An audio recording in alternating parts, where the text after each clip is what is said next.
Beautiful, don't you think? What? The sunrise. Terrific.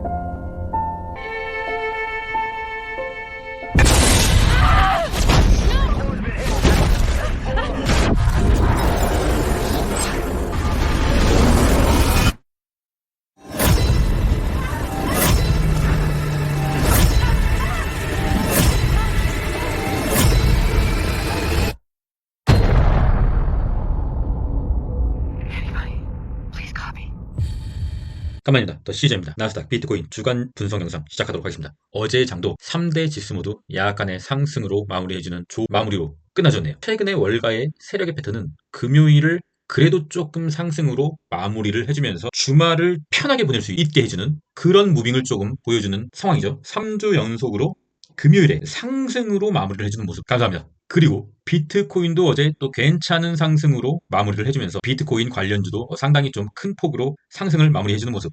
개인적으로 저의 총 계좌는 7월 고점 부근까지 거의 회복을 해줬습니다. 그래도 8월, 9월에 약간의 소액이긴 하지만 계속적으로 추매를 해왔었고 단기적인 스윙도 단타도 계속적으로 했던 이유인지도 몰라도 총 계좌 수익률이 7월 고점 대비 거의 비슷한 상황으로 회복을 해주었네요. 공포지수, 이스트림 그리드. 그러나 우리가 지금 이 기분이 좋은 상황을 머릿속에 각인을 시키고 현재의 주가도 체크를 해봐야 되는 거죠. 지금은 모두가 수익권인 익스트림 그리드. 뭐다? 포모에 시달려서 추매를 때리고 이제 나도 큰 부자가 돼야지 하면서 미친듯이 추매를 때릴 때는 아니다. 현재는 보유자의 영역이다.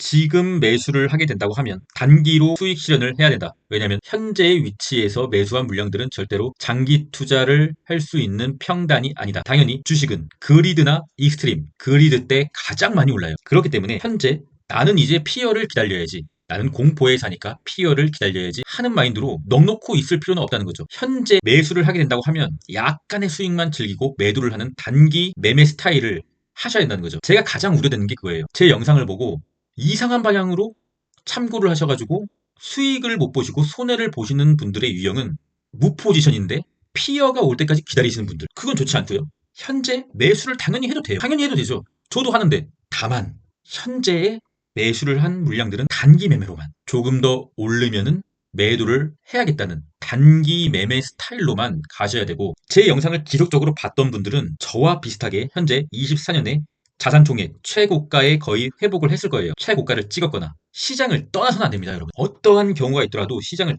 떠나서는 안 돼요. 이러한 구간에 우리의 많은 물량들을 약간의 매도를 하면서 다시 기다리는 것은 좋으나, 그것은 이미 물량을 많이 가지고 있는 오랜 더 시저의 가족들에게 하는 말이에요. 지금은 모두가 수익권인 구간, 그래서 주식을 하기에 리스크가 가장 높아진 구간입니다. 푸드콜옵션 0.66 뭐라 그랬죠? 푸덴콜옵션이 쌍바닥을 보여주게 된다고 하면 약간의 3배 레버리지의 부분적인 매도가 필요하다. 푸덴콜옵션의 이전 저점은 0.65였습니다. 1포인트 남았어요. 다음 주에 야간에 분할 매도 필요한 지점이 드디어 온 거죠. 공포지수 매법, 이스트림 피어, 바이, 홀드, 뉴트럴 홀드, 이스트림 그리드 셀, 뉴트럴 홀드, 바이 홀드 셀, 홀드 바이, 홀드 셀. 정방향으로 하시면 주식으로 망할 일이 없어요. 왜냐? 공포의 시기에 매수한 물량을 탐욕의 시기에 매도를 해서 일부 수익금을 이미 현금화한 상태이기 때문에 다시 공포의 시기가 오면은 이때 현금화한 그 돈으로 다시 매수하고, 그리고 다시 기다렸다가 탐욕의 시기가 오면은 매도하고, 선순환시키는 거죠, 계속.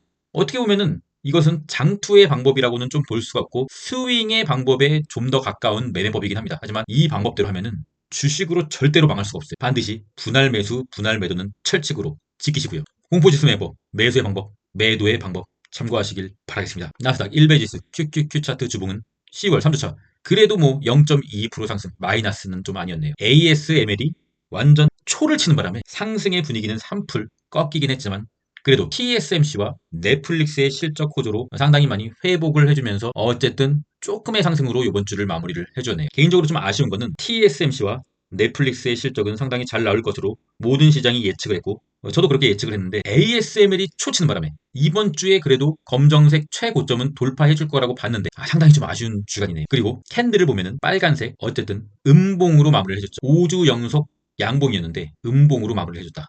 다음 주가 조금 긴장이 되는 상황이 도래한 것이다. 좀 많이 아쉽네요. 그래도 어쨌든 간에 우리에게는 아직 미국의 대선과 11월이 남아있지 않습니까? 역대급으로 강했던 11월. 11월에는 역사적인 최고점을 갱신하고 있지 않을까 감히 예상해봅니다. 하지만 쉬지 않고 오르는 주식은 없고요. 약간의 조정을 준다 하더라도 힘을 다시 모아서 최고점을 돌파해서 최고의 24년으로 마무리해주기를 간절히 바라고 있습니다. 롱의 보조지표 다우지수와 S&P는 뭐 할 말이 없죠.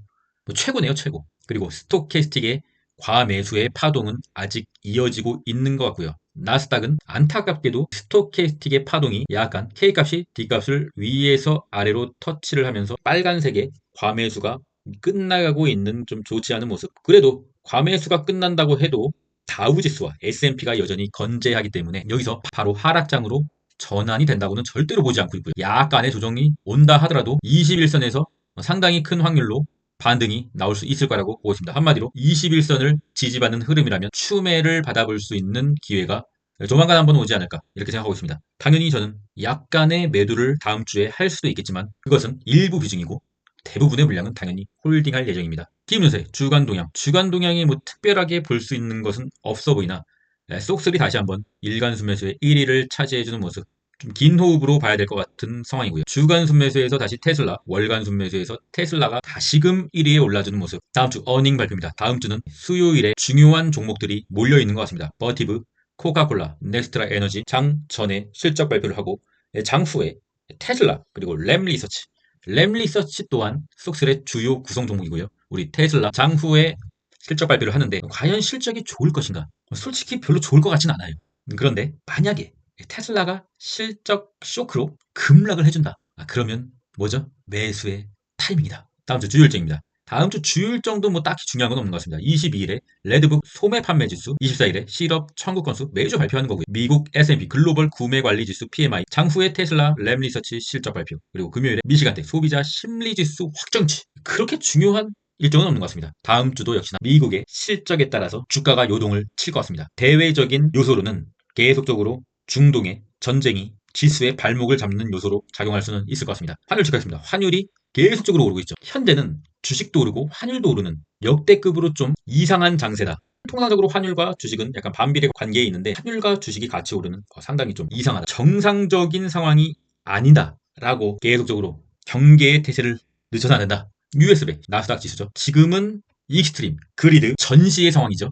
진돗개 1호입니다. 여러분 주식을 함에 있어서 가장 리스크가 높은 구간. 여러분 저는 대부분의 사람들과 생각하는 게 반대예요. 대부분의 사람들은 그렇죠. 익스트림 피어 때 주가가 개급락을 할 때 리스크가 높아졌다. 위험하다. 떠나야 된다. 장기 투자는 무슨 장기 투자냐. 너 주식 그렇게 한다고 깝칠 때부터 내가 알아봤어. 망하니 꼴 좋다.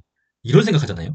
저는 지금이 제일 위험하다고 생각해요. 익스트림 그리드. 지금이 위험하다고요, 여러분. 왜냐? 나의 수익금이 계속적으로 늘어나고는 있으나 이 수익금이 얼마 안 가서 줄어들 수 있는 가능성이 높아지는 기간이 조만간 올 수도 있다.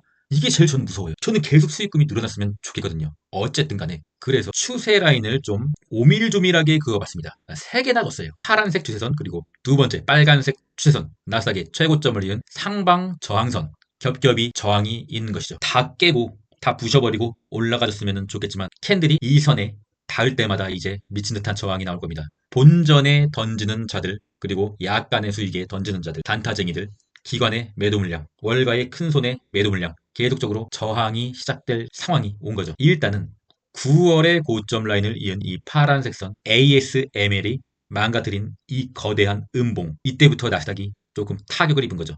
개인적으로는 빨간색 수까지 캔들이 올라올 수 있을지는 잘 모르겠는데 만약에 올라오게 된다면 저는 단기 물량을 올매도할 것입니다. 물론 장투의 물량은 홀딩할 생각이지만 단타 물량, 수익 물량 전부 던질 거예요. 빨간색 선을 돌파하게 되면요. 그리고 장기 상방 저항선 맨 위에 있는 빨간색 선에 11월 달에 터치를 하거나 돌파하게 된다면 장투 물량도 익절을 해나갈 생각도 있습니다.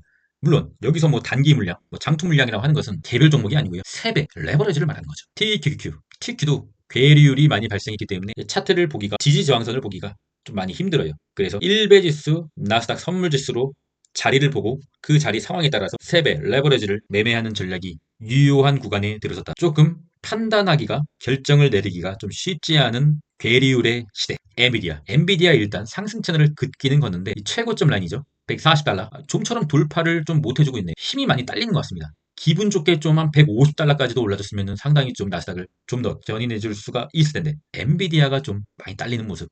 그래도 5일선 위에 캔들이 위치하고 있기 때문에 5일선이 깨지지 않는 한 여전히 상승의 무게를 두고 대응하시는 게 좋은 거죠. 속스 X 이 파란색 선이 무너지면 안 된다고 했죠. 파란색 선은 그래도 위로 향하고 있잖아요. 파란색 선이 무너지지 않는다고 하면 그래도 어쨌든 속스 X는 오른다는 거예요. 하지만 단기적으로 파란색 선이 무너지면 좀 밀릴 수가 있다. 마지막 빨간색 선. 빨간색 선도 위로 올라가고 있잖아요. 밀려도 빨간색 선에서 좀 주차를 해주면 다시 한번 상승으로 갈 수가 있다. 저점은 높아지는 패턴이다. 반도체가 다시 한번 크게 날아오를 수 있을 거라고 저는 보고 있어요.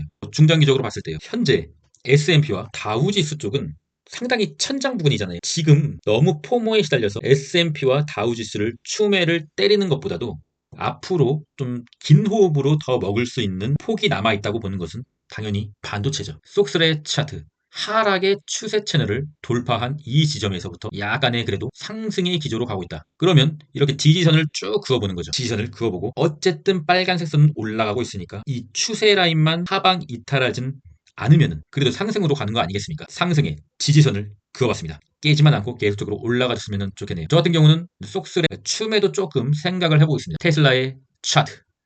테슬라가 미친 캔들을 보여주고 있네요. 뭐 십자 도지가 도대체 하나, 둘, 셋, 넷, 다섯, 여섯 개.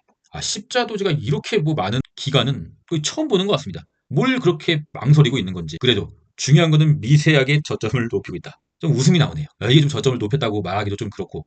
어쨌든 간에 테슬라는 다음 주 실적 발표 때 나가리가 된다.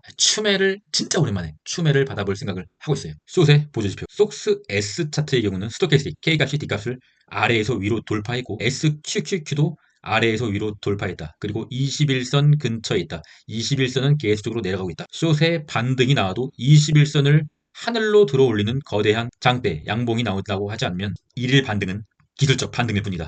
계속 내려가셨으면 좋겠네요. 하지만 키움전사가 또 눈치를 채고 속스를 1위로 올려주는 모습. 그래서 어제 속슬이 좀 좋지 않았던 것 같습니다. EMF 2위.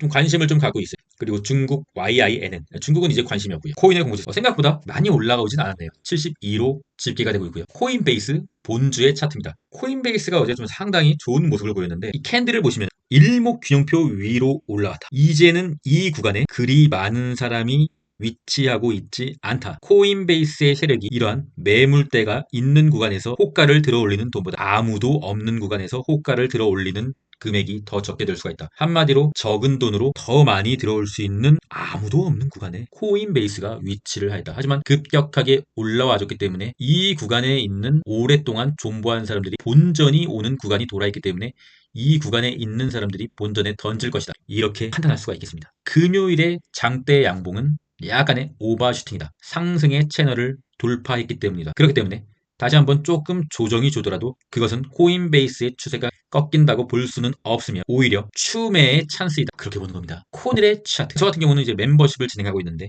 이날이었을 거예요. 코인베이스의 20불대 초반 20불대 초반에서 말씀을 드렸죠. 개 같은 코닐 추매합니다. 그리고 추매를 하고서 그 가격보다 현재 엄청나게 올랐죠. 그리고 제 코닐의 계좌도 상당히 좀 괜찮은 수익에 올라와 있습니다. 근데 사실은 뭐 그렇게 기분이 좋진 않아요. 뭐 괜찮은 수익에 올라온 것이지 제가 부자가 될 만한 그런 금액은 아니니까요. 어쨌든 간에 저는 코닐을 좀 더 홀딩해 볼 생각이에요. 뭐 조정이 오면은 뭐 조정 때려 맞고 홀딩할 생각입니다. 그렇습니다.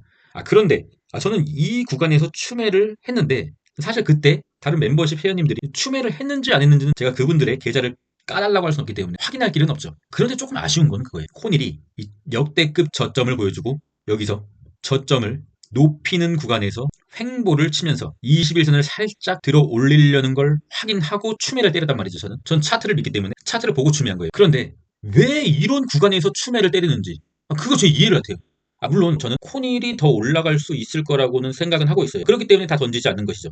하지만 이 구간에서의 적절한 추매의 타이밍은 아니라고는 보고 있어요. 왜냐? 볼린저 밴드를 찢어버리고 있잖아요.